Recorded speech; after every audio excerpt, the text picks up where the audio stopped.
Hare Krishna,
Krishnaya Vasudevaya Hare Paramatmane Pranata Kleshanasha Govindaya Namo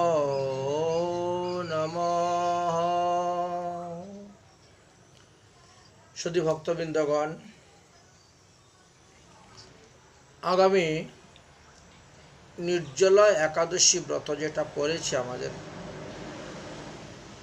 এটা হলো 2 আষাঢ় 17 June সোমবার। কিন্তু এই একাদশী ব্রত এইবার পালন করা হবে না, কারণ তার পরের দিন বেঞ্জলি মহা দ্বাদশী পড়েছে এবং চম্পক দ্বাদশী পড়েছে। যেহেতু 24টা একাদশী ব্রত করলে যেই ফল পাওয়া যায়, একটি মহা দ্বাদশী ব্রত করলে সেই ফল পাওয়া যায়, এই কারণেই এবার নির্জলা একাদশী ব্রত না করে আমরা তার পরের দিন 3 আষাঢ় 18 জুন মঙ্গলবারে এই ব্রত পালন করব। একাদশী দিবসে যে আমরা অন্ন আদি গ্রহণ করব এবার নির্জলাতে, এতে যে পাপ আমাদের উৎপন্ন হবে, মহা দ্বাদশী সেই পাপ থেকে আমাদেরকে উদ্ধার করবেন। এই কথাই হরিভক্তি বিলাস আদি বিভিন্ন গ্রন্থেতে উল্লেখ করা আছে।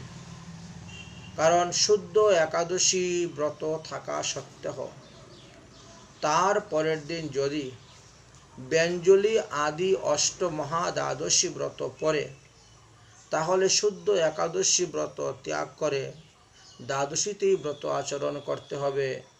এটাই হলো শাস্ত্র সিদ্ধান্ত। আমরা সেই হরিভক্তি বিলাসের সিদ্ধান্ত অনুসারে 3 আষাঢ় 18 জুন মঙ্গলবারেই আমরা ব্রত পালন করব। যদি বেঞ্জলি দ্বাদশী না পড়ত তাহলে আমরা সোমবারই ব্রত পালন করতাম, অর্থাৎ 2 আষাঢ় 17 জুনেই ব্রত পালন করতাম।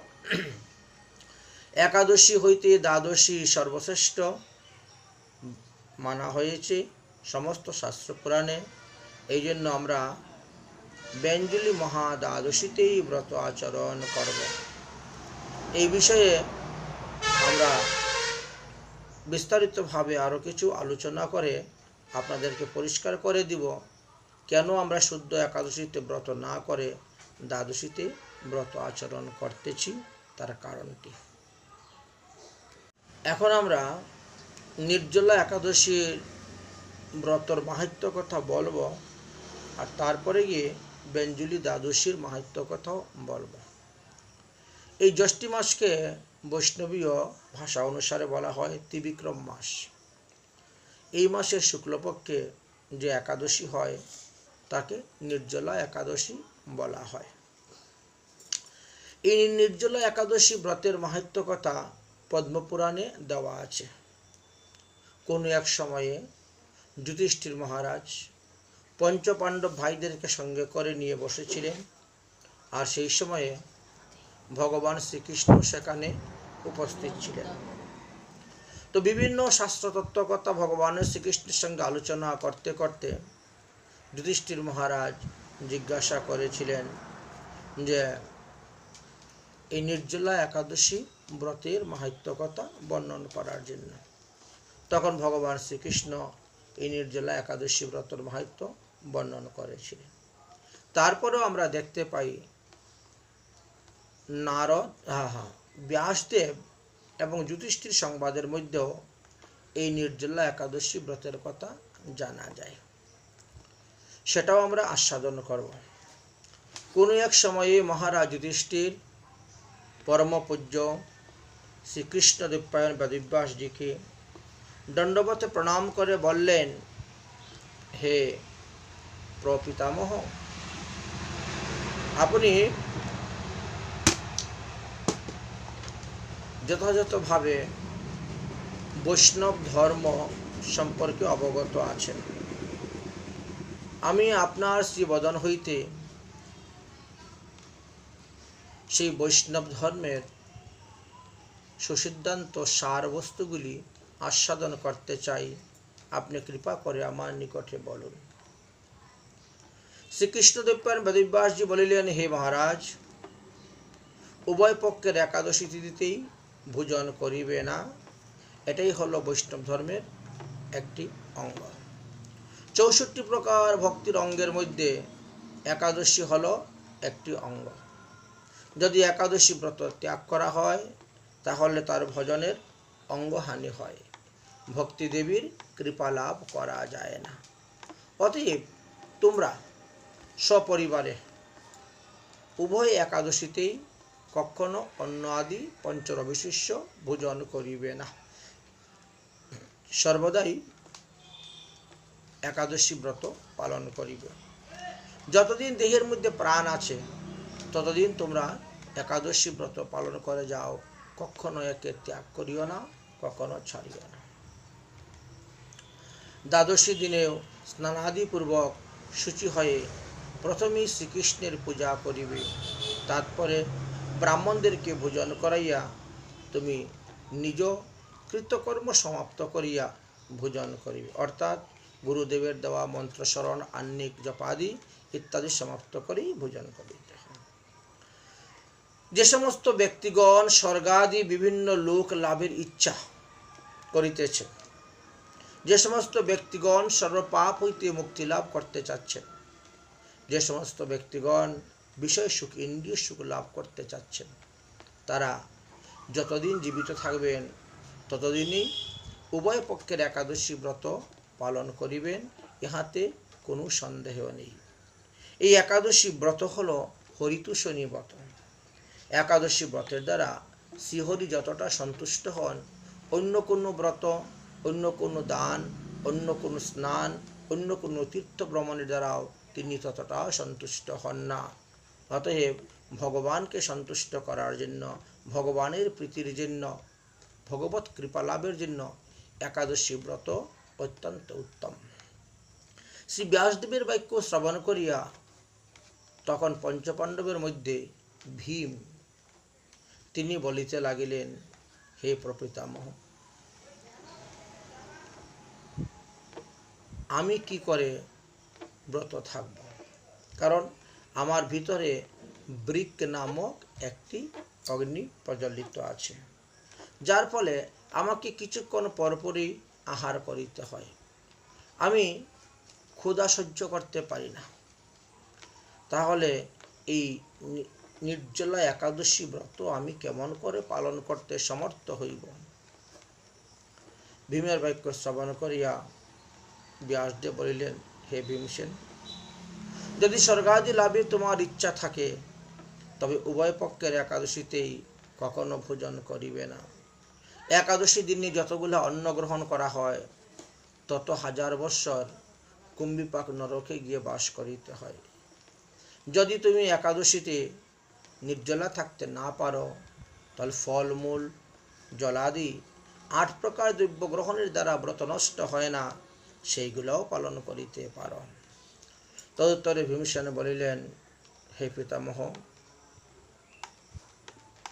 ফলমূল খেয়ে তো আমার ক্ষুধা নিবৃত্তি হবে না, তো কতবার আমি ফলমূল খেতে পারবো সারাদিনের মধ্যে? ব্যাসদেব বললেন, একবার মাত্র ফলাহার করিতে হয়। এটাই হলো নিয়ম, বা সূর্যোদয় থেকে সূর্যাস্ত পর্যন্ত একবার এবং সূর্য অস্তের পরেও একবার, কিঞ্চিত দেহ রক্ষার জন্য কিঞ্চিত ভুরি ভোজন করলে হবে না। ভীম বললেন, একবার কেন 3 বার অন্ন ভোজন করেও আমার ক্ষুধা নিবৃত্তি হয় না। এই বৃক নামক অগ্নি আমার উদরে বর্তমান আছে বলে আমি কখনো ক্ষুধা সহ্য করতে পারি না। প্রতিটি একাদশী পালন করা তো আমার পক্ষে বড় দুঃসাধ্য, আমি অসমর্থ। অতএব আপনি এমন একটি একাদশী বিধানের ব্রতের কথা বলুন, যাহা পালন করলে আমি অনায়াসেই অন্যান্য ব্রতের ফল লাভ করতে পারব এবং স্বর্গাদিও লাভ করিতে পারিব। সেই সময়ে ব্যাসদেব বড় চিন্তার মধ্যে পড়ে গেলেন। তিনি সমস্ত শাস্ত্র সিদ্ধান্তগুলাকে ভালো করে লক্ষ্য করলেন, করে বললেন যে হ্যাঁ, একটা তিথি পাওয়া গিয়েছে। এটা পদ্মপুরাণে উল্লেখ করা আছে। বৃষস্তে মিথুনে अर्के शुक्ला हि एकादशीयाः ज्येष्ठमासी प्रजतिनेन सोपवास्यो जलो वर्जिता। हे भीमसेन, বৃষ বা মিথুন রাশি স্থিত সূর্য জ্যৈষ্ঠ মাসের শুক্লপক্ষে যে একাদশী ব্রত আসিতেছে তার নাম হল নির্জলা একাদশী ব্রত। ওই তিথিতে তুমি ব্রত উপবাস করো, তাহলে তুমি সমস্ত পাপ তাপ অপরাধ সব দূর হয়ে যাবে। নির্জলা মানে জল পর্যন্ত গ্রহণ করতে পারবেন না। অন্যান্য দ্রব্যের কথা আর কি বলবো, জল পর্যন্ত বর্জিত, একে নিরম্ভ উপবাস বলা হয়। অম্বু শব্দে জল বোঝায়, অথবা নির্জলা একাদশী উভয়টাই বলা হয়ে থাকে। এই শ্লোকে জলবর্জন বলিতে পানীয় জল মানে পান করা জল পর্যন্ত গ্রহণ করা যাবে না। তবে 1 মাসা পরিমাণের জল নিয়ে আপনি আচমন করতে পারবেন। আচমন করলে যে জল, সেটা দিয়ে নির্জলা ব্রত নষ্ট হয় না, কিন্তু তার থেকে বেশি জল নিয়ে আচমন করতে নেই। 1 মাসা অর্থাৎ একটা মুগ ডাল ডুবে ততটুকু পরিমাণে জল বুঝেছেন, গোটা গোটা মুগ ডাল ডুবে ততটুকু পরিমাণের জল নিয়ে আচমন করলে, কারণ আচমন না করলে মুখ শুদ্ধ হয় না, আচমন না করলে আপনি ঠাকুর সেবা করতে পারবেন না, আহ্নিক মন্ত্র জপ করতে পারবেন না, সর্বক্ষেত্রে আমাদের আচমন করিতে হয়। স্নান করতে পারবেন, শৌচাদি কার্যে জল ব্যবহার করতে পারবেন, ইহাতে কোনো দোষ নেই, খালি গ্রহণেতে মানে আহার করতে পারবেন না, জল আহার পর্যন্ত বর্জিত।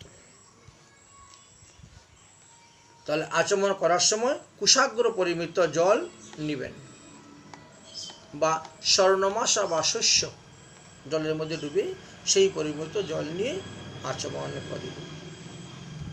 একাদশী দিবসে সূর্য উদয় হইতে আরম্ভ করিয়া দ্বাদশী দিনের সূর্য উদয় পর্যন্ত তোমাকে এই 24 ঘন্টা নির্জলা থাকতে হবে, জল পর্যন্ত গ্রহণ করতে পারবে না।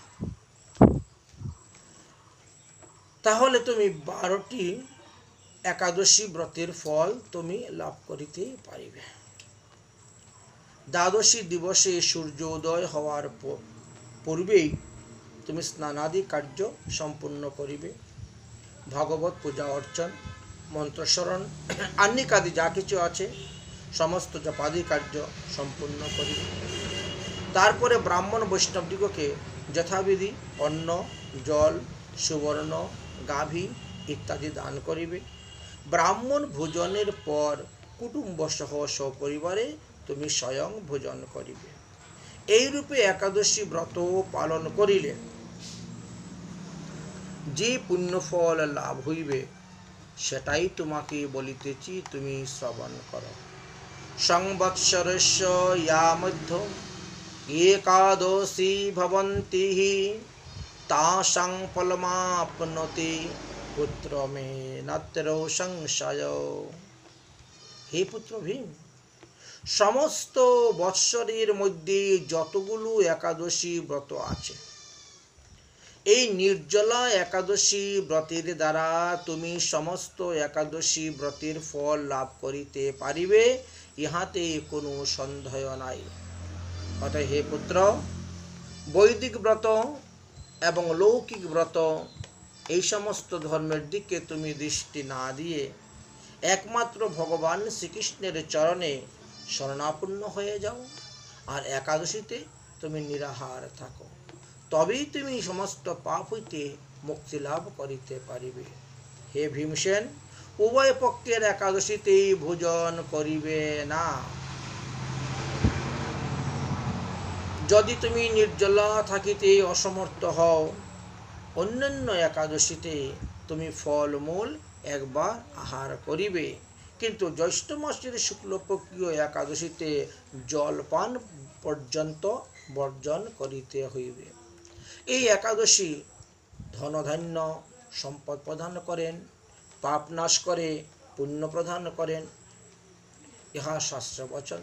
আমি তোমাকে সত্য করে বলিতেছি, যাহারা এই ব্রত পালন করিবেন তাদেরকে যমদূতের কোনো অধিকার নাই, যমদূত পর্যন্ত তাদেরকে স্পর্শ করতে পারবে না।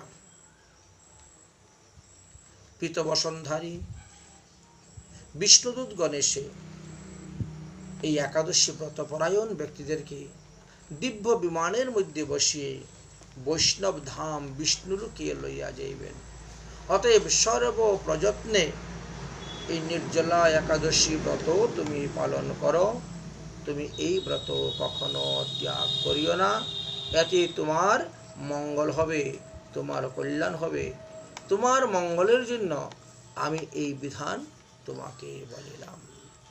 তুষ্য নিয়মং যস্তু কুরুতে বৈষ্ণবোত্তম যৎফলং কোটি সুবর্ণস্য জামে জামে সা পুণ্য ভাগ।